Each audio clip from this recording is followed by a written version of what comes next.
దివ్య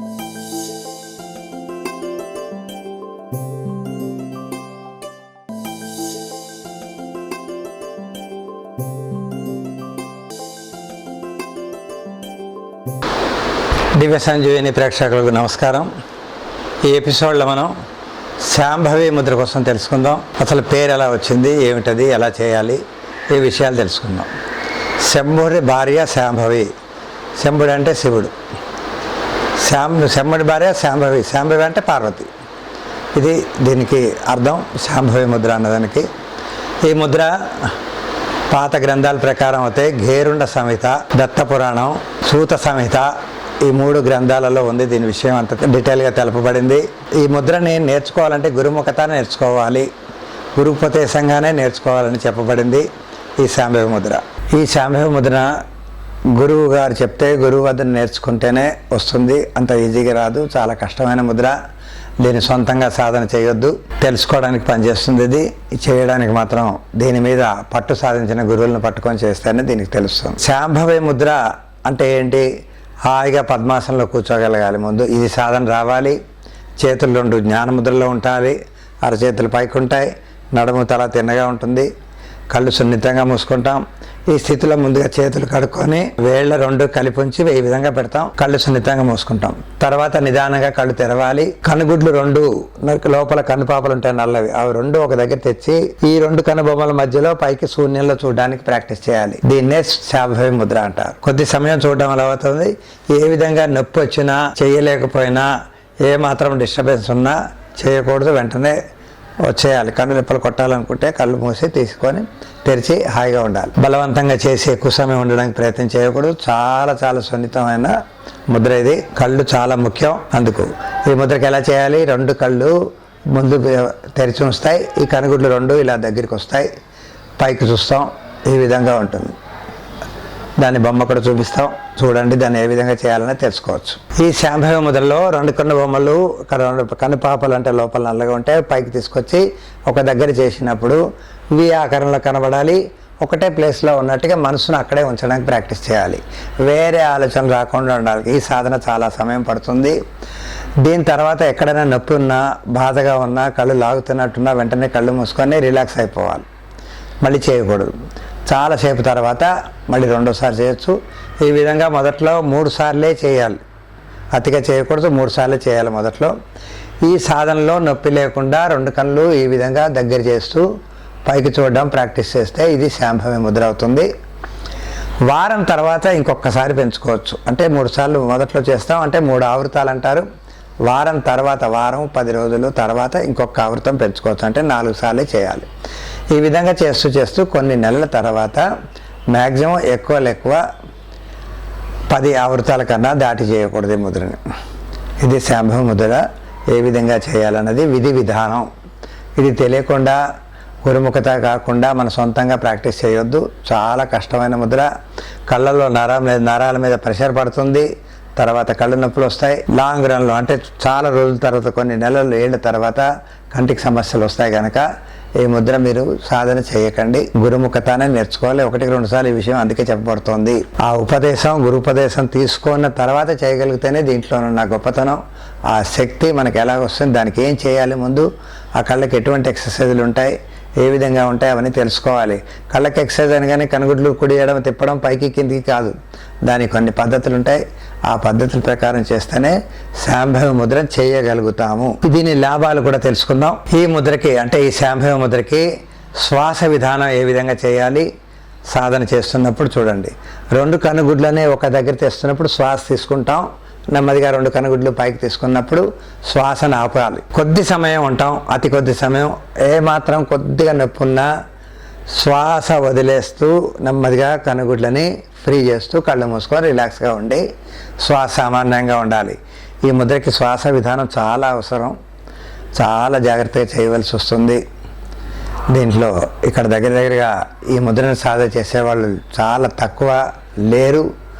దాన్ని చేయడానికి కూడా సరి అయిన గురువులు యోగ సాధన నేర్చుకొని దాంట్లో పట్టు సాధించి కంటికి తగ్గ ఎక్సర్సైజ్ చేసిన వాళ్ళే ఈ ముద్రను సాధన చేయాలి. ఎవరు పడితే వాళ్ళు చేయకండి. తెలుసుకోవడానికి చాలా బాగుంటుంది, తెలుసుకుంటే మంచి విషయమే. శాంభవ ముద్ర చేస్తున్నప్పుడు గమనించవలసిన విషయాలు విడిగా ఉంటాయి.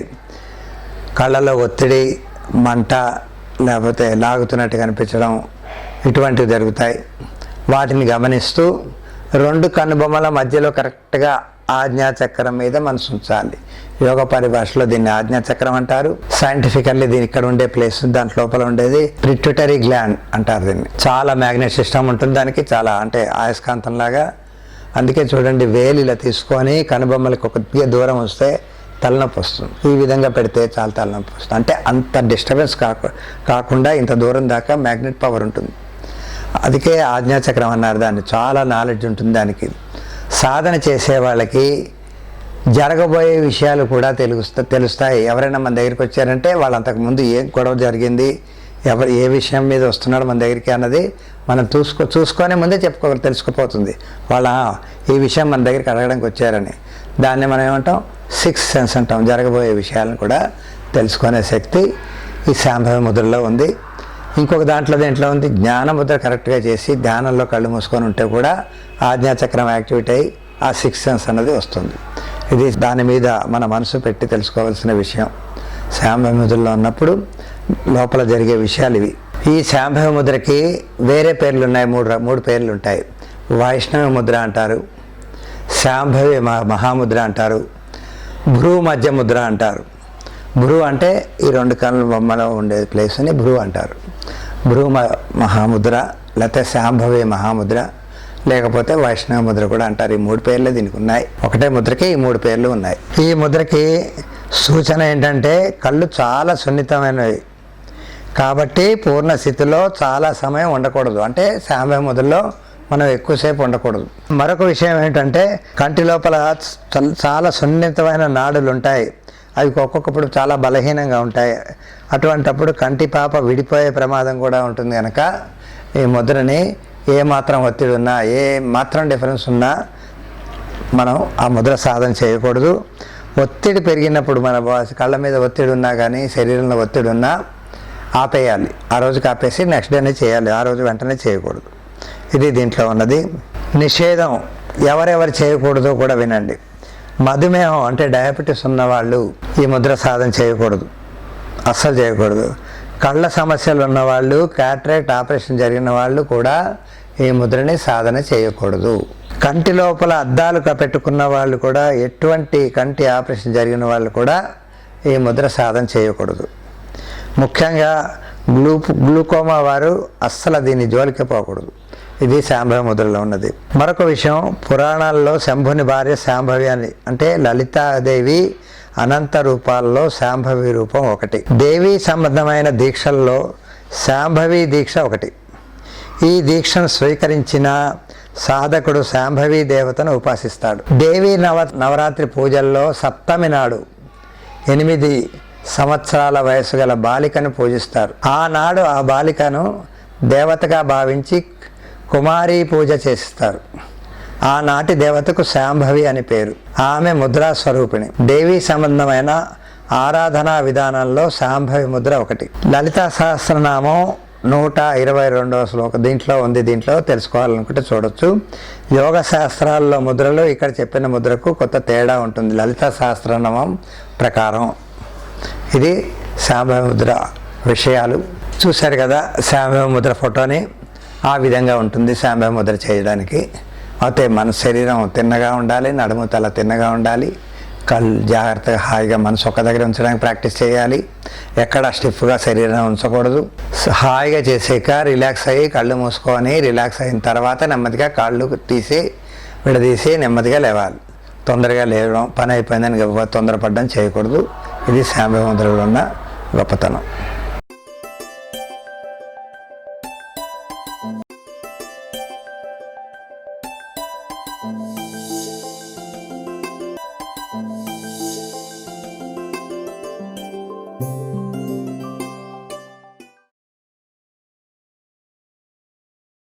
ఈ వీడియో మీకు నచ్చినట్లయితే లైక్ మరియు షేర్ చేయండి.